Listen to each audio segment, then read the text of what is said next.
What's going on, everybody? Welcome to the second quarter scouting report for 2025. There's a lot going on in the market. There's a lot of political news. People are fearful. And I want to sift through the noise as always and tell you what's actually going on. So I kind of gave away a little bit there just by saying that alone. This has nothing to do with politics. I never get political, but I'm going to report the facts. This is what's going on. So before we get started real quick, just want to give you my contact information in case you have any interest in getting a second opinion on your retirement plan, financial plan. If you'd like a second opinion on your portfolio, then please, by all means, reach out to us at libertaswealth.com. There's a little button, actually several, on our website that'll give you an option to check and see if we're a good fit for you. If you'd like to schedule an intro call, if you just have questions, you can email us at info@libertaswealth.com, or you can go to our contact page on our website, or you can just call us. Good old school, old-fashioned, pick up the phone and give us a ring. All right, let's get right into the meat of the conversation here. I always start with a quote of the day, and this is really applicable right now. Larry Williams said, he's an author, stock and commodity trader, had the chance to meet him a couple times, but he said, be quick to turn bullish, but take your time turning bearish. So the market, it's up more than 70% of the time. So one more time, be quick to turn bullish, but take your time turning bearish because the market's up more than 70% of the time. If anybody doesn't know why it is they call them bull markets and bear markets, it's because bulls attack with their horns from the bottom up and bears attack with their claws from the top down. So bull markets are good because they're up markets, and bear markets are bad, obviously, because they're down markets. But when you look at the stats, the market's up about 70% of the time. So what we're trying to do is avoid as much of the catastrophic 30% drawdowns as humanly possible. But at the end of the day, 70% of the time, the market's going up. So that's why Larry says, be quick to turn bullish. So I think that's really important here, especially in the midst of a market correction. So speaking of market corrections, I wanted to start with the 2022 bear market because the market peaked, you can see here in late 2021. It headed down below the 200-day moving average, or as I like to call it, below water, bounced above it, head back below water, kind of struggled, tried to catch a breath here, and then headed back down, and it was kind of game over. You know, we were basically in the midst of a bear market. The market headed down for quite a while, and we didn't see the prices that we saw in early November for some time. A lot of time passed. When you compare that to what we're seeing right now, so in 2023, 24, that's what you're looking at on this chart here. First, we have a correction here going back in July, September, November, so summer of 2023. If you look at summer of 2024, you also have a correction. And if I back up a little bit more, we've got a correction back here called a severe pullback in spring of 2024. But what I want to focus on are two things. First, I want to focus on this correction back here in summer of 2023, and then, of course, the correction that's happening right now. When you compare those two corrections, and really you could look at last summer, what I think is we're looking at a similar correction. Obviously, they look a little bit different. The current correction looks a little bit more like the summer of 2023 than it does the spring of 2024. But the fact of the matter is we're seeing a drop in the market. It's below water right now. It tried to jump up above air, and we're seeing a double bottom kind of playing out here. We don't know if it's the bottom yet, but it could be the bottom.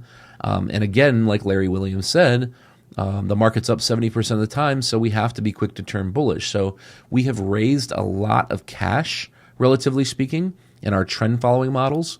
And we have to be really, really careful here because right now, while the market looks like it might be falling and we might be in a downtrend, right now, still in my opinion, it looks to me like we're in the midst of a correction, a market correction, all in context of a long-term bull market or a long-term up market. And so one of the things we've been talking to our clients a lot about lately is this correction that occurred back in summer of 2023. Nobody talked about it. I mean, don't get me wrong. There's a brief moment where, one or two people talked about it when we talk about our clients at our office. We saw it on the news a little bit, but The difference between this time and last time right here is this time the drop's been a little bit steeper, but more importantly, there's a whole lot more news going on right now. There's a lot more fear in the market right now. And as a result, even though the market went down about the same amount, roughly speaking, back in 2023 as it has recently, the biggest difference is back then you didn't realize what was going on because there wasn't the news. There wasn't the sensationalism that the news is putting out right now, or I should say, the news wasn't putting out sensationalism back then that they are right now. So we have to be very careful to turn super bearish, or in other words, want to run for the fences and pretend like the sky is falling, because we just don't know that's the case yet.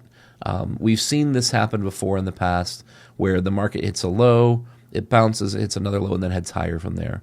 So that's what we're looking to see. We're looking to see, are we going to see this market bounce and head higher?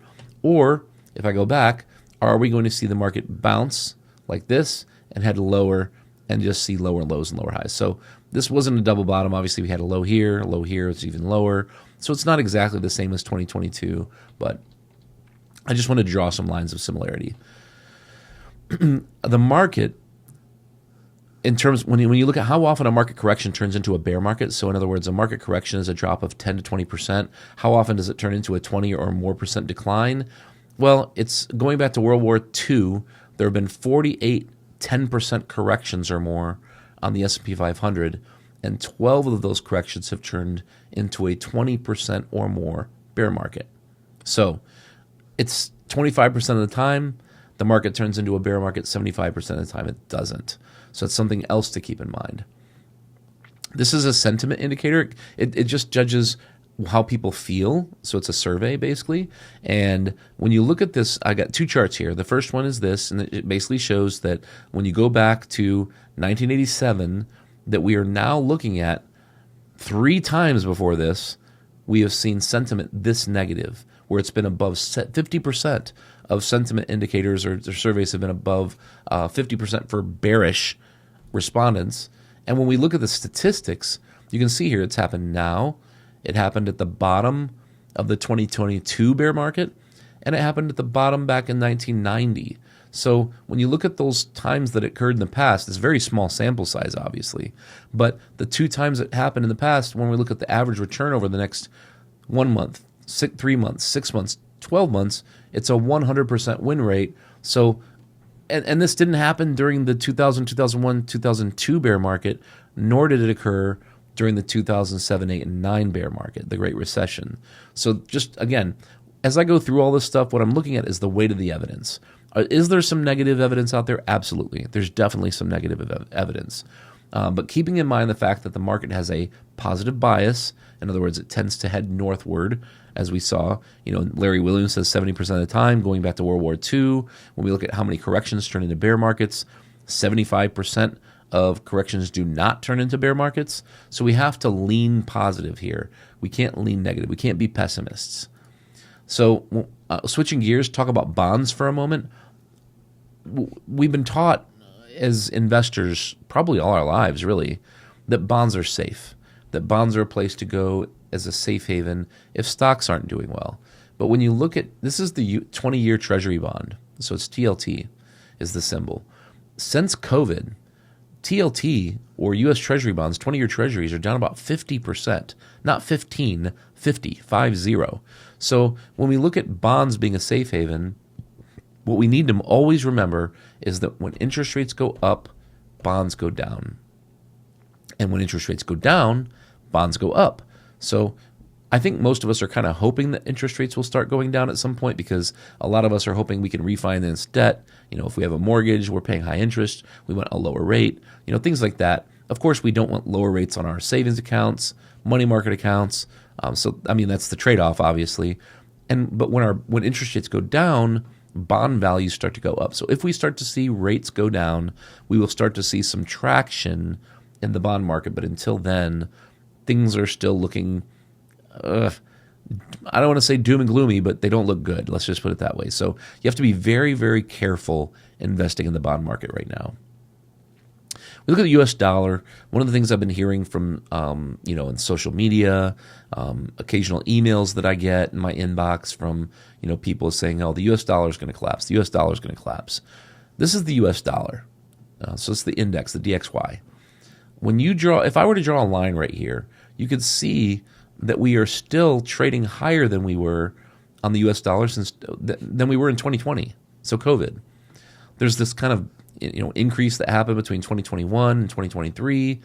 Then there's almost this base occurring, you could create like a cup-shaped or a very wide bowl-shaped, if we're going to call it something, a bowl-shaped base. But, yes, it's below water, but, this is not a collapse of the U.S. dollar. I'm just not seeing that right now. And if I did start to see it, I would tell you. Right now in the short term, we're seeing a downtrend. Intermediate term, maybe a downtrend.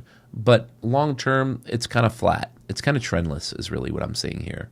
So when we start looking more at sentiment gauges, though, this is one of the things. These are contrarian indicators. Contrarian indicators mean that you need to kind of look at the opposite. So when investors are fearful, what we need to be is greedy. And when investors are greedy, what we need to be is maybe a little bit fearful. In other words, when things are looking good, we need to be looking for evidence that suggests that things are not going to go well. And when things are looking really poor, what we need to do is look for evidence that suggests that things are getting better.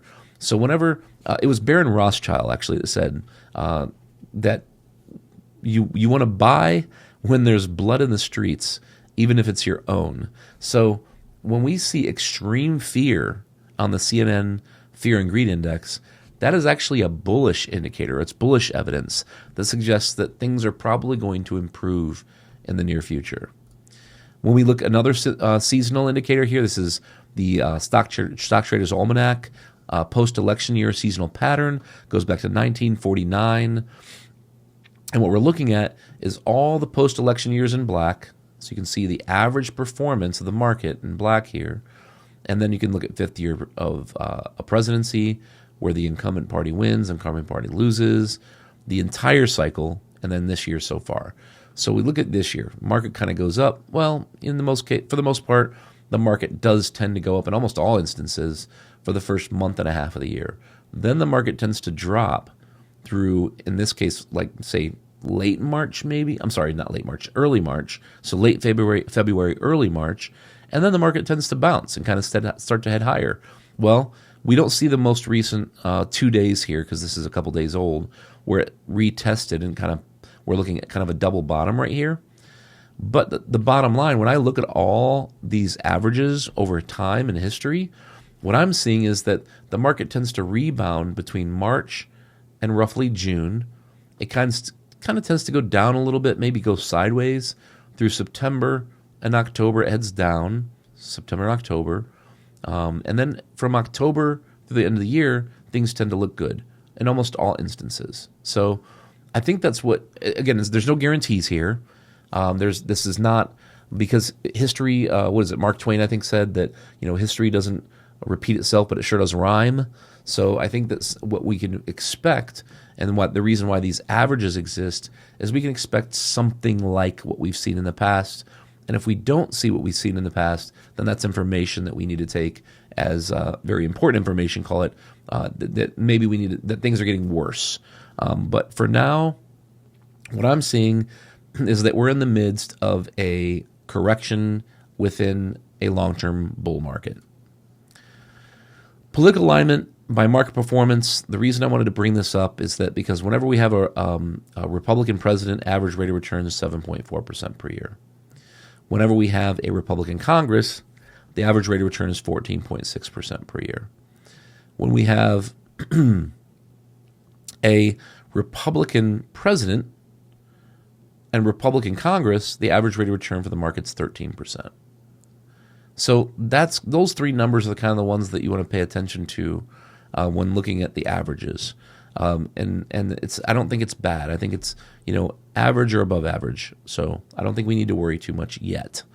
Another thing I want to look at here is when we look at the stock market going back to summer of 2024, it's trading right now at about the same levels it was last summer.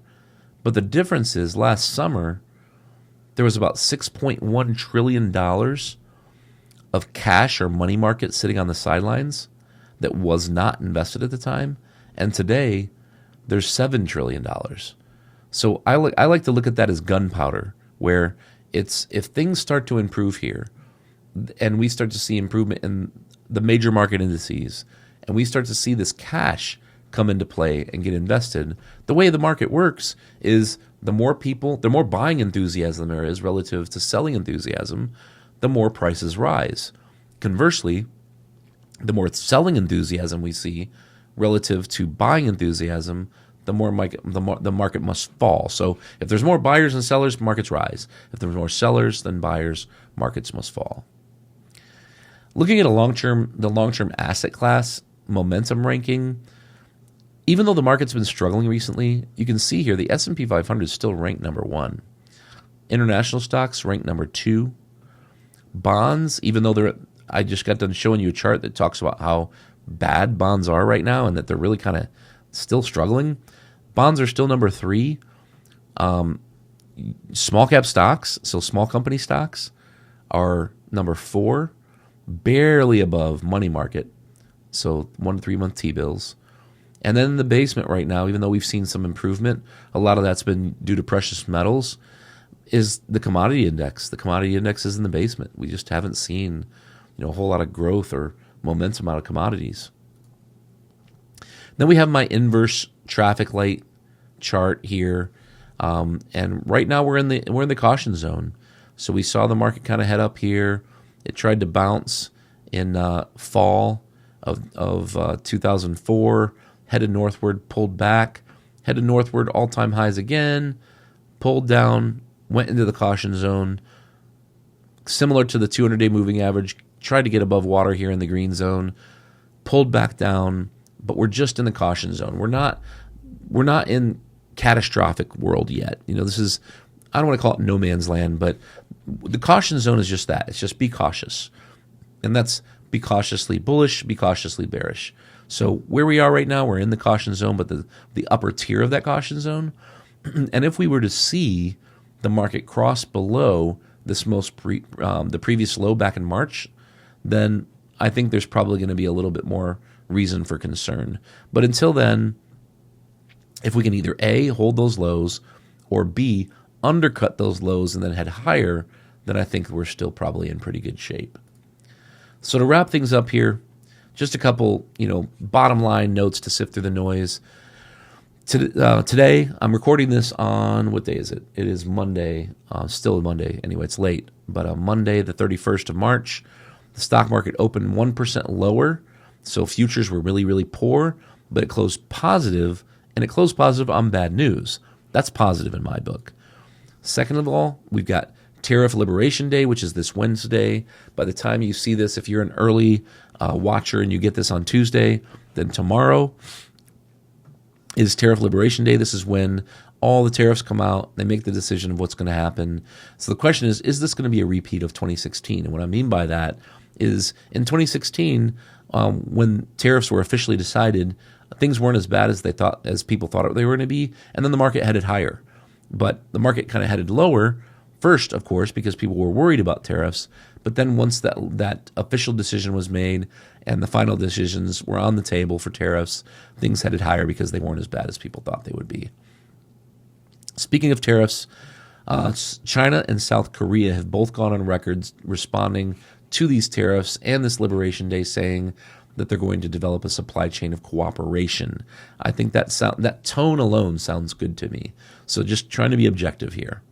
And then short term, China, Europe, Canada, and Mexico are all outperforming the U.S. Let me say that one more time. Stocks in China, Europe, Canada, and Mexico are all outperforming the U.S. stock market. And this is the short term. That doesn't mean we need to start investing overseas yet. It's a little bit too early for that, in my opinion. But the fact that in the short term, stocks in these countries that people are most worried about with tariffs, like in other words, tariffs hurting these countries, the fact that these tariffs are all in the mix and these countries are outperforming the U.S. tells me that perhaps maybe things aren't going to be as bad as the majority of people think they will.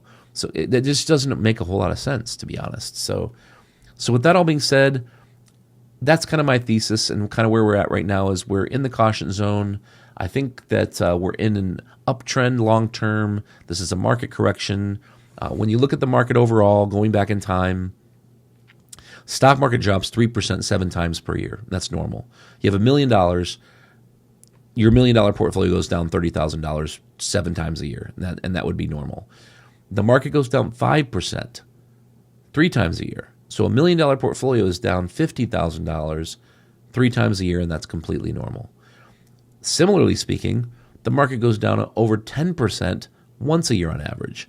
So when you keep that in mind, what that basically says is $1 million portfolio though goes down $100,000 once per year, and that's okay. It's normal. It's part of the market breathing.